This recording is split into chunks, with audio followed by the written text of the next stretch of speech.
The information found in this podcast is not a substitute for help from a licensed mental health professional.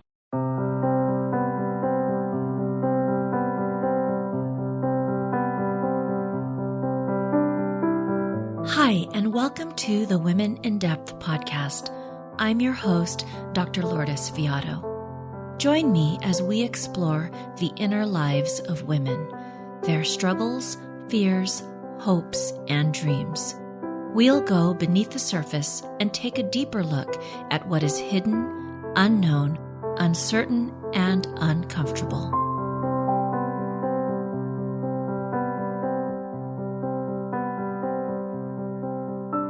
Hi, and welcome back to the podcast. I am very excited today about our guest. Our guest is Amy Van Slambrook, who is a friend and colleague, and we've been working on this for quite some time to get to this point to actually have this conversation, and I know that all of you will really resonate with what Amy has to share. Amy is a passionate and compassionate licensed psychotherapist, certified life and workplace coach, experienced consultant, and writer whose calling is to help others, especially women and couples, heal and gain the power from their past. Amy, too, has had a lot of past to overcome through the best training ground available, that of her own journey and healing from real-life struggles, woundedness, and trauma like so many of us face. Amy believes that the reason for it all continues to be to help others free themselves and gain power from everything along their journey.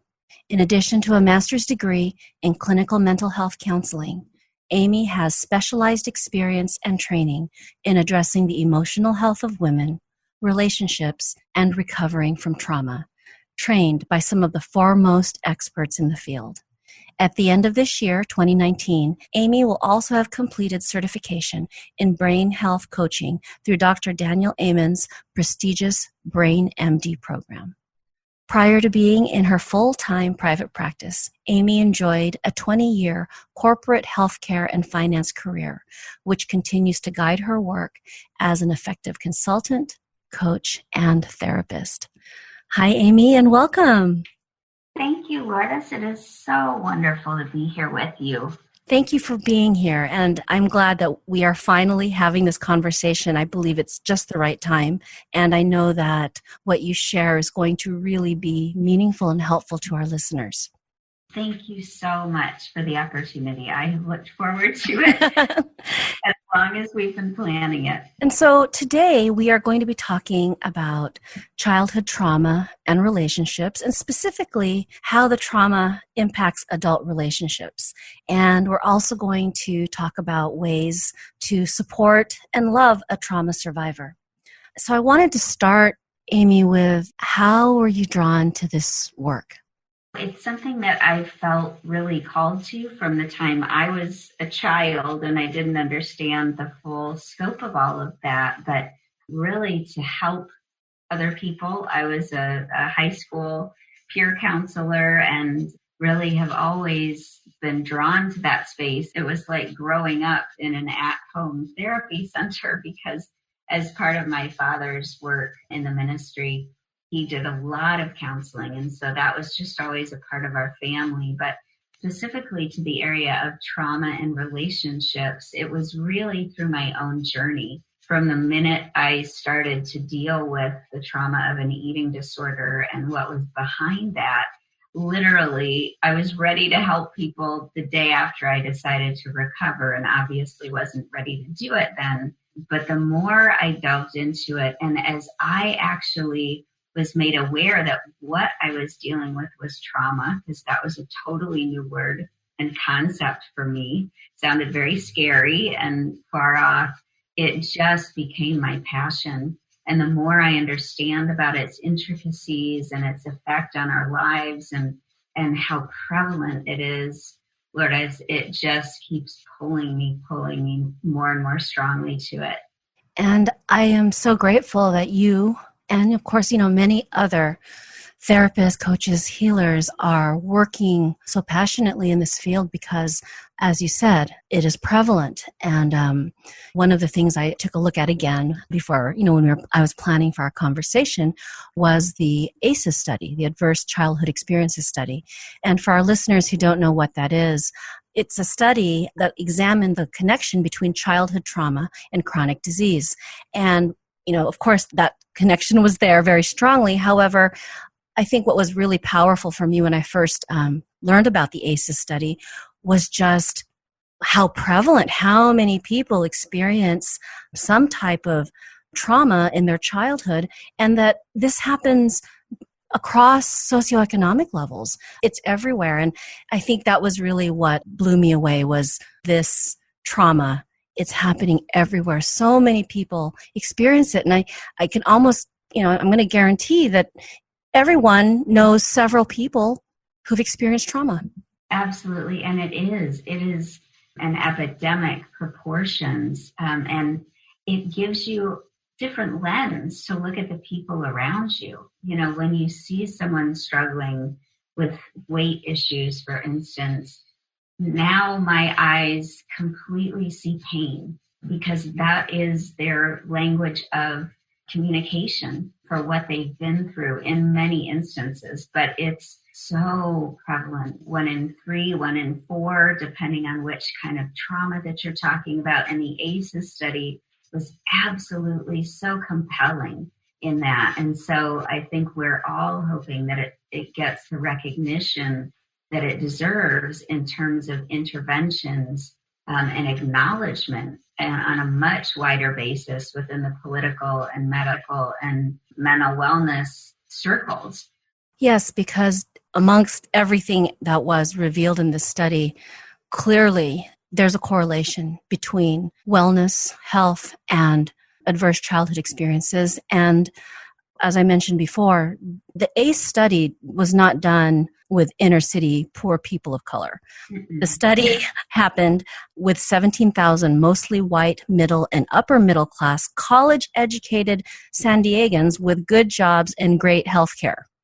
Absolutely. This was not some subset where you might, quote unquote, typically expect to see trauma. And I would bet, Lourdes, that most of those people, just like a lot of people walking around, minimize what they've been through and say, well, my experience doesn't really qualify as trauma. I mean, it was painful, but so many people have such more painful experience in life, and theirs is worse than mine. Oh my gosh, I hear that all the time.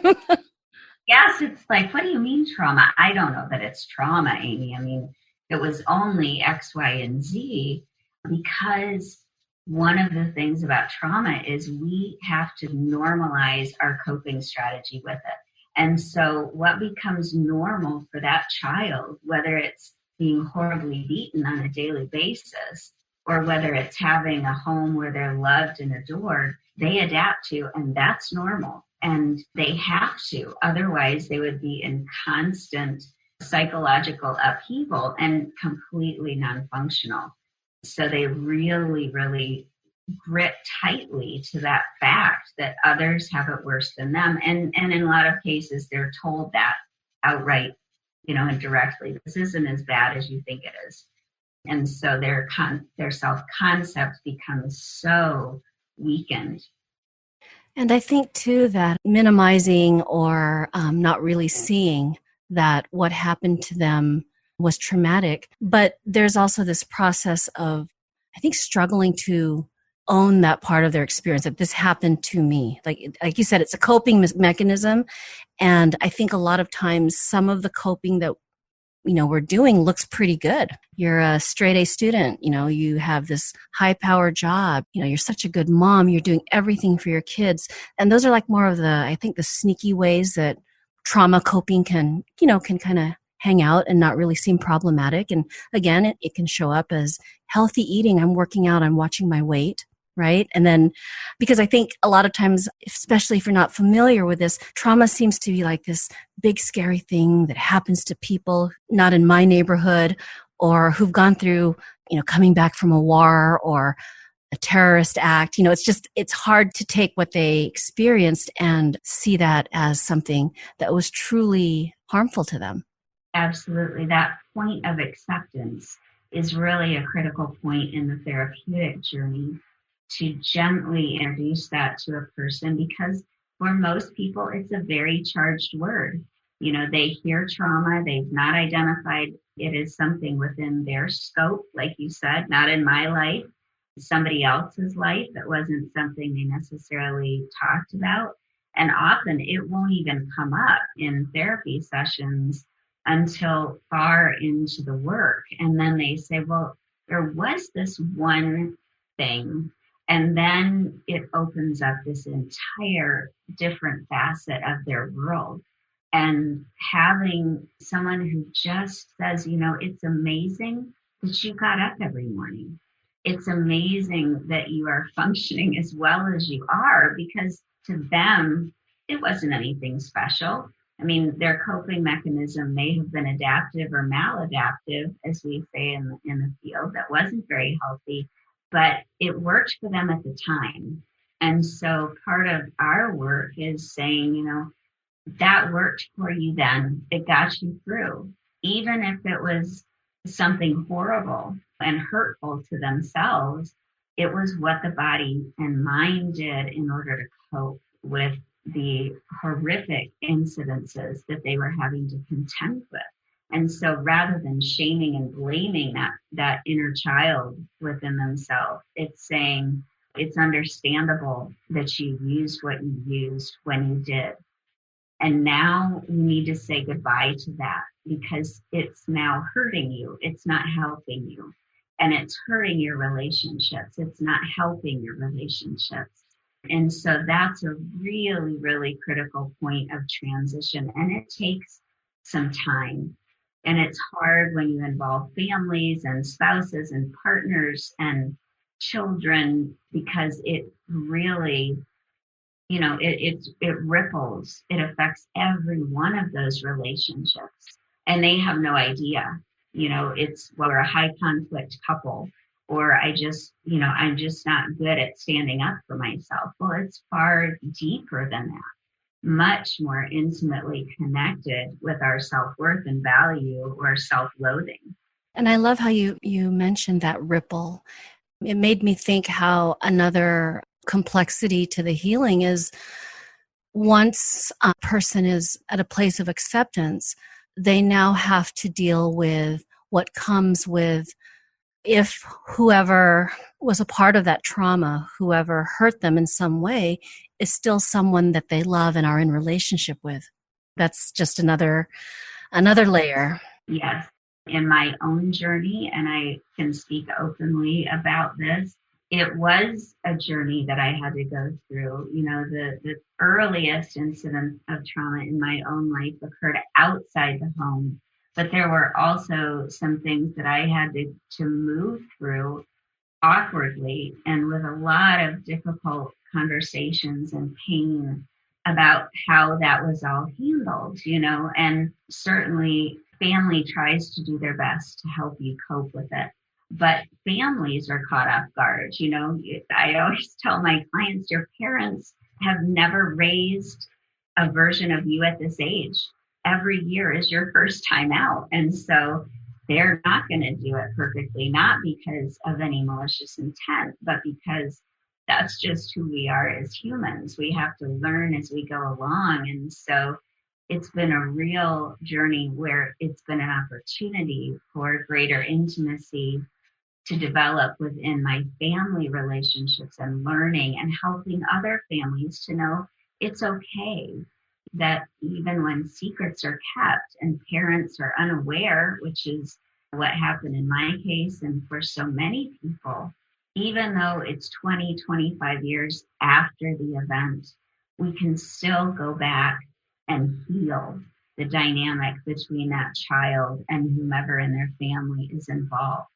We can really start to have that piece of them dialogue together, and the healing, it just is incredible. And it gives me chills every time, because it really allows for walls that have been there for decades, usually, to be broken down. They have no idea why they were there because so much about the traumatic experience is in the body and it doesn't emerge in language. The whole language center is shut off at the moment of trauma.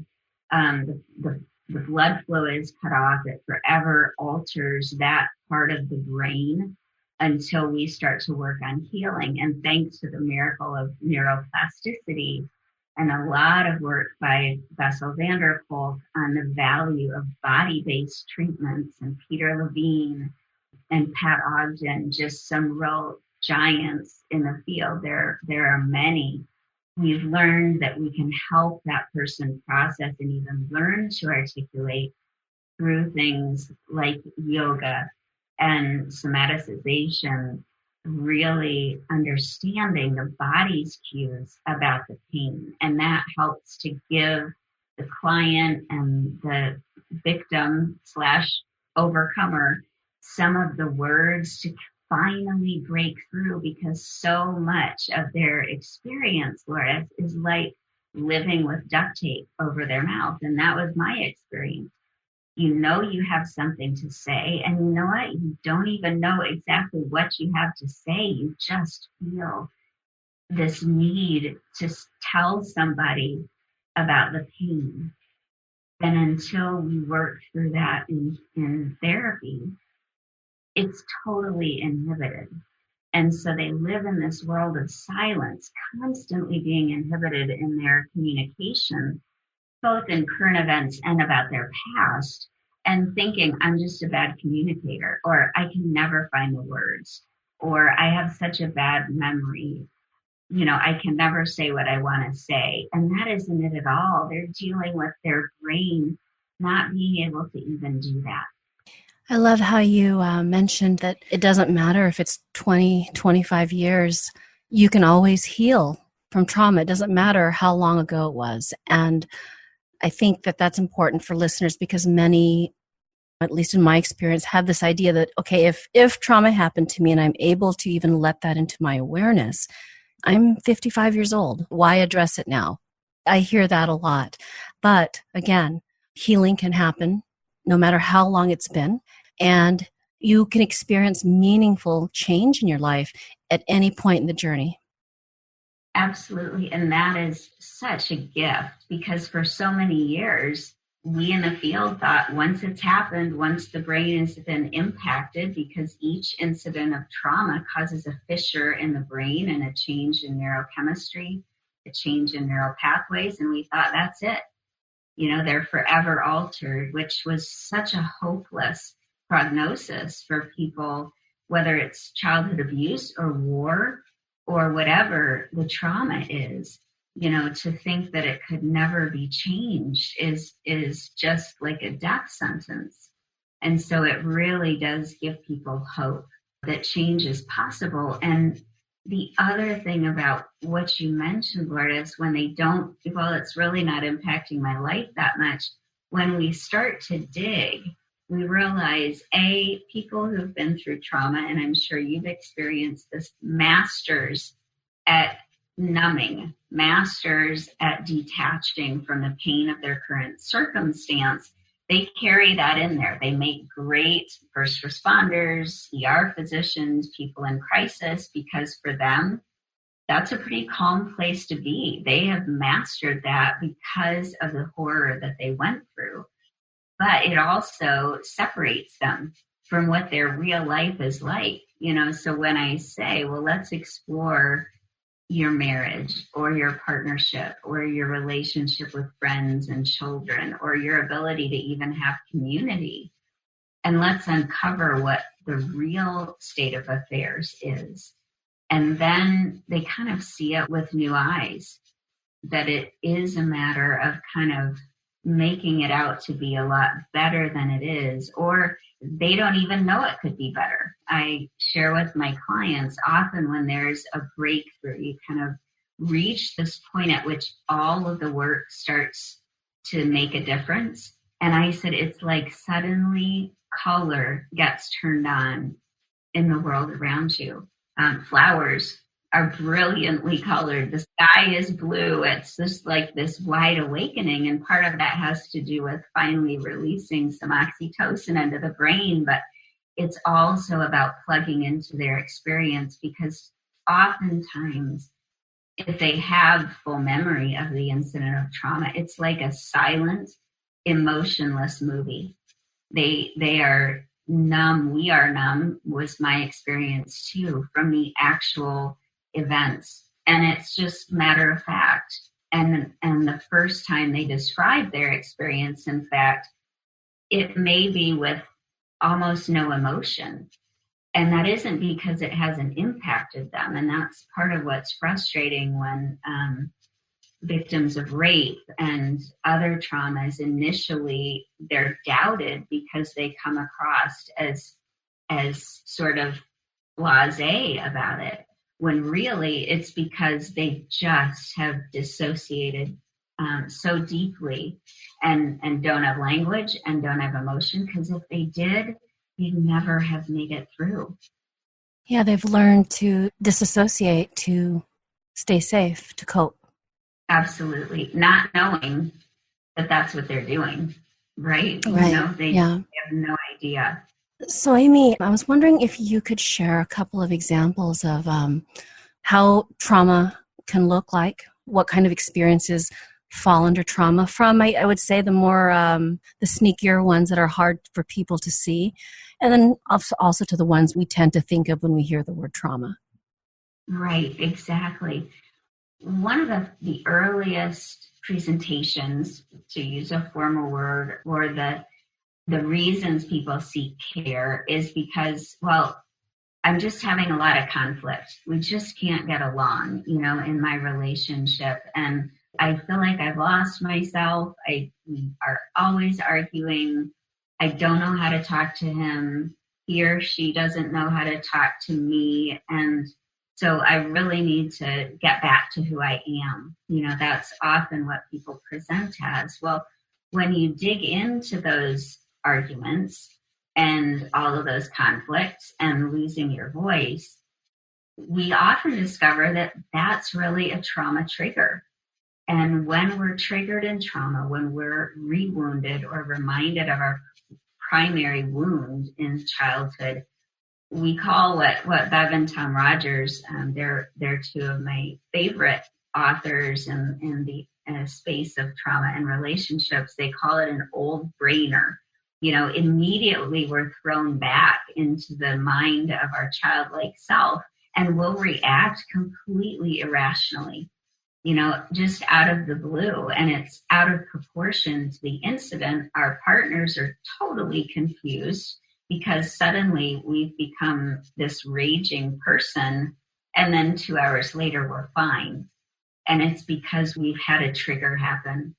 And so it's slowly allowing that person to see that this is really your trauma reacting. And yes, we can work through more present day conflicts and communication styles, but the way to really get at that is the root of it. So that's one of the sneakier representations of it. It also can be as direct as, having experienced some kind of a fire in your home or something that's a lot more overt. And every time you see something like that, you're thrown back into that memory, back into that moment. And it's very difficult to regulate and calm yourself down. Or they're watching a film and there's a rape scene, and immediately they just are out of their mind with pain. They can't watch it, lots of anxiety, whether a panic attack or just simply, feeling that complete agitation or spontaneous tears. I think, as you were describing this too, that a lot of times when you experience, perhaps a parent who was working a lot or was, abusing drugs, and perhaps there was a lot of, either distance or a lot of yelling or screaming, but the client will tell you, but they never hurt me. I never experienced any physical abuse or sexual abuse. And my dad was just in a bad mood all the time. And I think that's also, at least for me, I see a lot of clients who don't realize that this type of emotional environment, your entire childhood, has traumatized you. Yeah, that is so, so true. Lourdes, it's one thing if there's a bruise on your arm, but when there's a bruise on your heart and your mind because of emotional abuse or neglect, we minimize that even further. That, like you said, they explain it away on the parent's state of being rather than having perspective that that isn't quote unquote normal for a child to be experiencing. And the wounds caused by emotional abuse, by words, by neglect are often far deeper because they are minimized for so many years, both by the perpetrator and by the person who's gone through the experience. And so you're absolutely right. That's an area that recognition and appreciation and acknowledgement is even more difficult. And if they're in a current relationship that's emotionally destructive, then it becomes a double justification because, as I'm sure you know, when there's been childhood trauma and complex trauma, meaning various traumatic incidences across the lifespan, we seek out the same situation that we were abused in, that the trauma occurred in. And part of that is actually trying to solve that dilemma, that on a subconscious level, it's saying, this person will finally act the way I'd hoped my abuser had acted. They'll recognize how awfully they're treating me. They'll come and apologize and it'll be okay. And so that's how they get stuck in those relationships as well, because they're just hanging on. I'll give them one more try. I know they'll get it because we want so desperately to have them turn around and acknowledge the horrific nature of how they're treating us. And so it becomes a really, really complex sort of unraveling for them. And so it's this process of seeking out a similar experience in their relationship as they had in the traumatic experiences of their childhood as a way to actually heal. Exactly. And they don't know it. It certainly, in most cases, doesn't happen on a conscious level. But when I ask the sort of paradoxical question of what is the relationship giving to you, and it doesn't have to just give healthy things. In lots of cases, it's giving unhealthy things, like it's keeping you in a state of self-loathing because that's such a hard thing to try to love ourselves when all we've had are messages of hate. Or we're drawn to a person and we have great chemistry and we really don't know why. But what they've discovered is that often we will attract a person who will wound us in exactly the same way we were wounded as children. And so you get into these horrific arguments and really heated conflicts. But the beautiful thing, and this is the work of Drs. Bev and Tom Rogers, is that when we find what it was that child needed, what heals our wounds, what we need from our partners is actually going to heal them in the process of giving it to us. So by meeting our needs for what we need to heal, they're also healing a part of themselves. And they didn't at all expect to discover that when they studied it. But it's a beautiful process to see these two people who thought there was no more hope. This is just, we ought to leave and I need to find somebody else. Well, guess what? We're probably going to attract the same sort of person until we actually solve that wound. And, Hartle Hendricks did a lot of work in this space as well in his work with couples and marriages. So that's one way that trauma can impact a relationship, and then also how those in that relationship can find their way through it in a healthy way. That by the partner of the trauma survivor, giving them providing to them what it is they need, the partner also receives healing in some way. Absolutely. What are some other ways, Amy, that you see trauma impacting relationships? If someone's listening, what are the things they would see or hear that indicate that trauma is present here? It's affecting this relationship. Well, certainly the conflict is part of it, and also intimacy. For a lot of people, men and women, there are difficulties engaging in healthy sexual intimacy, physical intimacy, affection, if the abuse, especially if the abuse was sexual or physical in nature. I'm just not a very affectionate person, or I'm just not a very sexual person. That isn't important to me, or I don't enjoy it. And they have no explanation why. It's not that the other person is unattractive to them, but they just can't engage there. And so assessing where a couple is in that part of their relationship is so important, because it's destructive to the other partner. They wonder what's wrong with them. How can they break through? They're not getting their needs met. The marriage is at a distance. And so trying to talk through those things and develop a slow process of helping both people feel comfortable and both people feel that that's a really beautiful experience of their marriage is a real part of that process. Certainly multiple relationships, real relationship instability. Oh, well, this person didn't work out. A week later, they're in love and ready to marry another person. It's just this constant volatility and need to have somebody there, as well as codependency issues.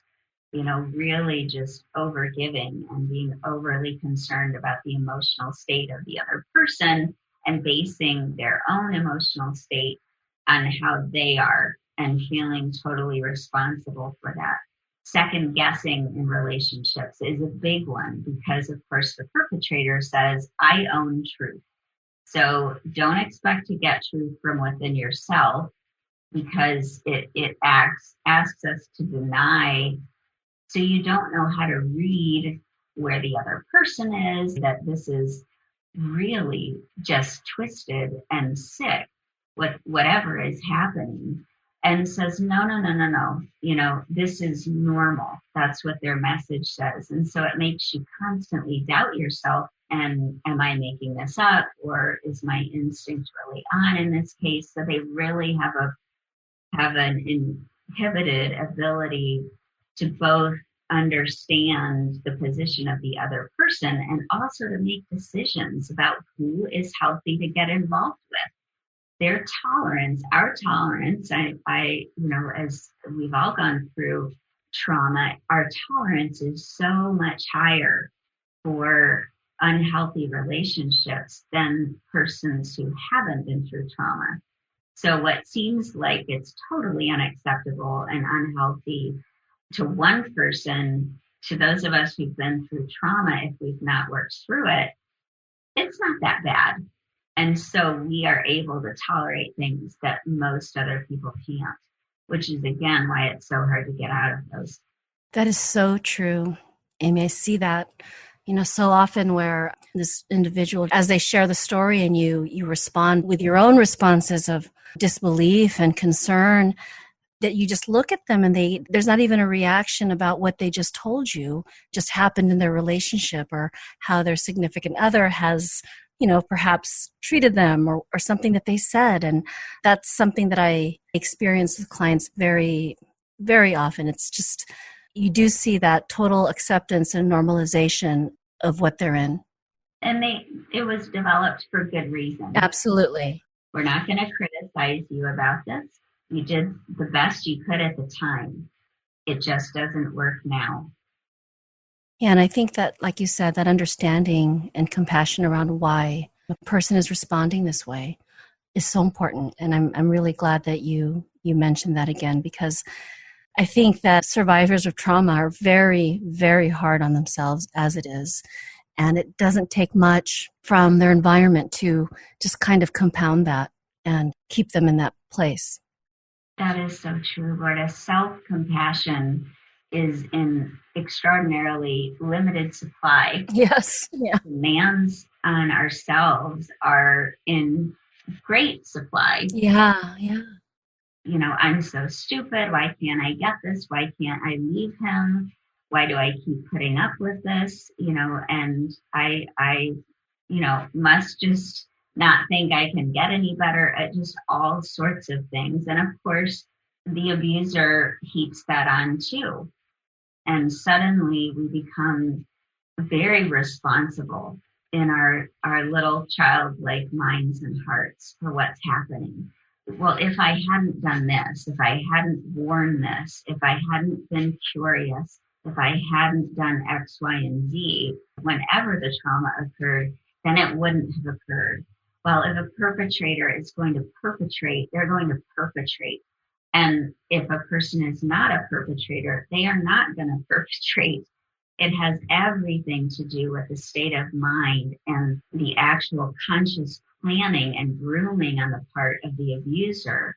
But we take on so much responsibility. And unfortunately, a lot of times people in their well-meaning ways will make very subtle comments that, well, you shouldn't have been here, or if you'd only really thought ahead, it wouldn't have happened. Well, you know what? In the same situation, if there was somebody who wasn't an abuser, it never would have happened.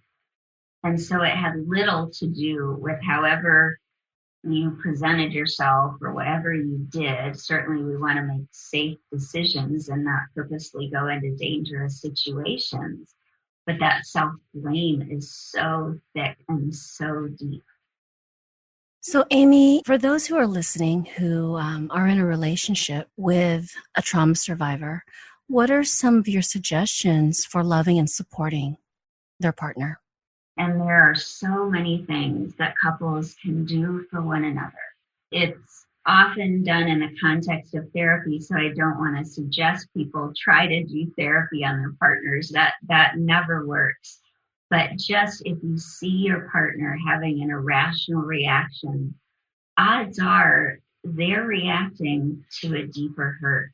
But using the word trauma, like, have you been traumatized, probably is not going to go over very well. But just saying, what's coming up for you? This doesn't seem like you. What are you feeling right now? And let's talk through it. Sharing about childhood experiences and even asking, if you had to talk about, tell me your greatest need or your greatest hurt, what would that be? Really knowing each other. And then that can open the door to maybe we ought to get some help with this because life shouldn't be this hard. Exercising compassion and grace and really starting to look more deeply into your partner's reaction is so important. Validating what a courageous move it is to tell their story, whether to you or to a therapist, whether they're opening up with their partner about it. Again, not talking about blaming, well, you should or you shouldn't have, and if you'd only, and that isn't that bad.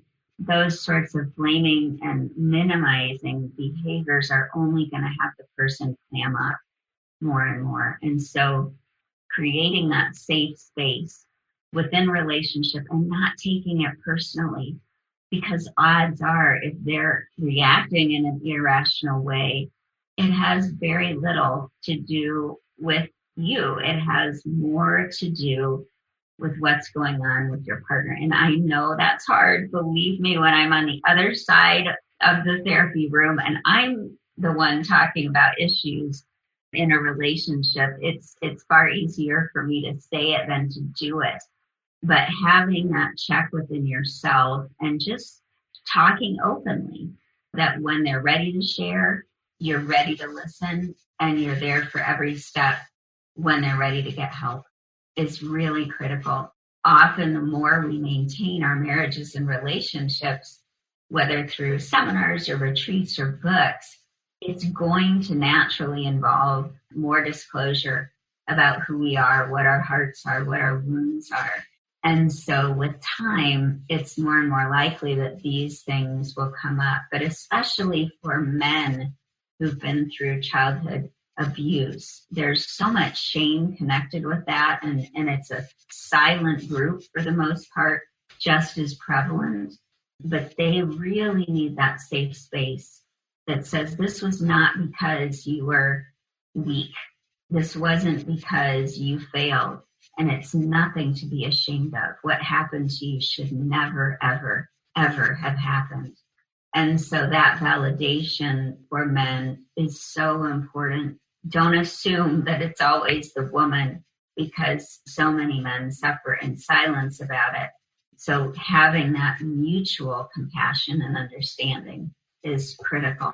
Amy, if there is someone listening right now and, they have experienced trauma, what are some words of wisdom that you can offer them?